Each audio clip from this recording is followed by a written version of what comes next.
मंगलवार को शेयर बाजार में यस बैंक के शेयर में भारी हलचल रही। यस बैंक में जापान का एसएमबीसी ग्रुप एसबीआई की हिस्सेदारी खरीदने जा रहा है। इस खबर से शुरुआत में यस बैंक के शेयर में जोरदार तेजी दिखी, लेकिन बाद में बैंक की तरफ से इस खबर पर सफाई आई और कहा गया कि इस तरीके की कोई बातचीत नहीं चल रही है। बैंक की सफाई के बाद शेयर में ऊपरी स्तर से बिकवाली भी देखने को मिली। सर, कहां तक पहुंची? डील के भीतर है क्या?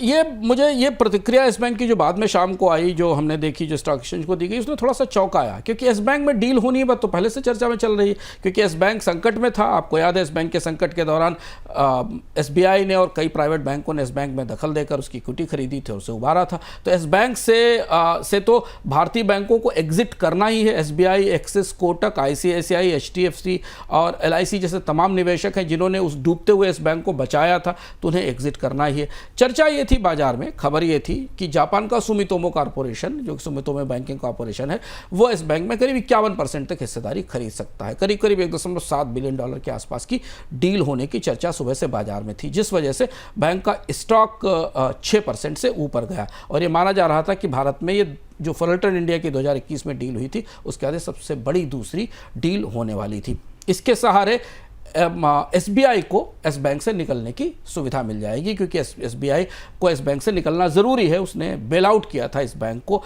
यह भी था कि इस बैंक में सुमितोमो कॉर्पोरेशन करीब 6 से 7% हिस्सेदारी डालेगा और 20% जो एसबीआई का हिस्सा है वो खरीद लेगा और 26% हिस्सेदारी के लिए ओपन ऑफर दिया जाएगा। तो कुछ तो है अंदर, चल रहा है, डील है, और इस बैंक से इन बैंकों को एग्जिट भी करना है जो बेल आउट के समय आए थे। लेकिन आज इस बैंक के पर की प्रतिक्रिया के बाद अभी मामला फिर ठंडा हो गया है। लेकिन जो बाजार के सूत्र बता रहे हैं कि किसी न किसी स्तर पर ये चर्चा चल रही है, क्योंकि रिजर्व बैंक इस बैंक के डाइवेस्टमेंट की और सरकारी बैंकों की हिस्सेदारी की बेचने की इजाजत पहले ही इस बैंक को दे चुका है। इंडसइंड बैंक के माइक्रो फाइनेंस कारोबार में भी गड़बड़ी का शक है। जी हां, अब तक बात कहां थी? डेरिवेटिव्स में।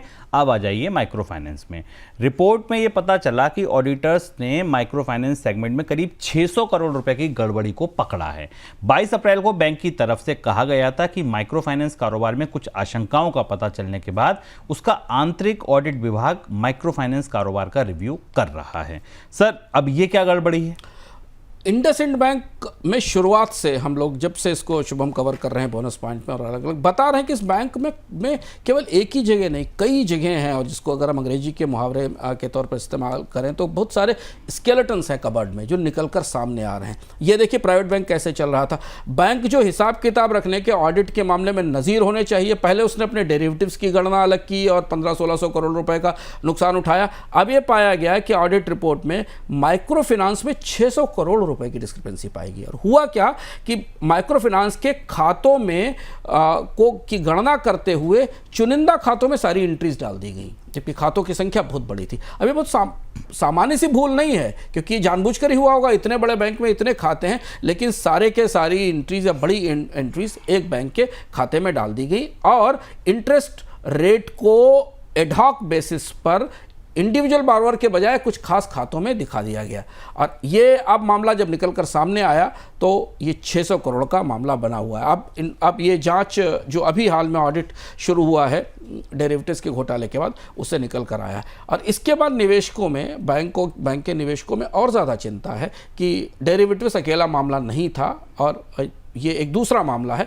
और तीसरी बड़ी बात ये समझना ज़रूरी है कि बैंकों के अंदर जब भी कोई बात पाई जाती है, कोई इस तरीके की समस्या पाई जाती है, तो उसका एक अपना ट्रिकल डाउन इफेक्ट होता है, कि स्नोबॉल इफेक्ट होता है। क्योंकि अगर एक बैंक अपने माइक्रो फाइनेंस खाते में ऐसा कर रहा है तो फिर बाकी बैंकों में भी ऐसा हो सकता है। अब देखिएगा अगले 1-2 दिन के अंदर रिजर्व बैंक को बाहर आकर इसके बारे में भी सफाई देनी पड़ेगी।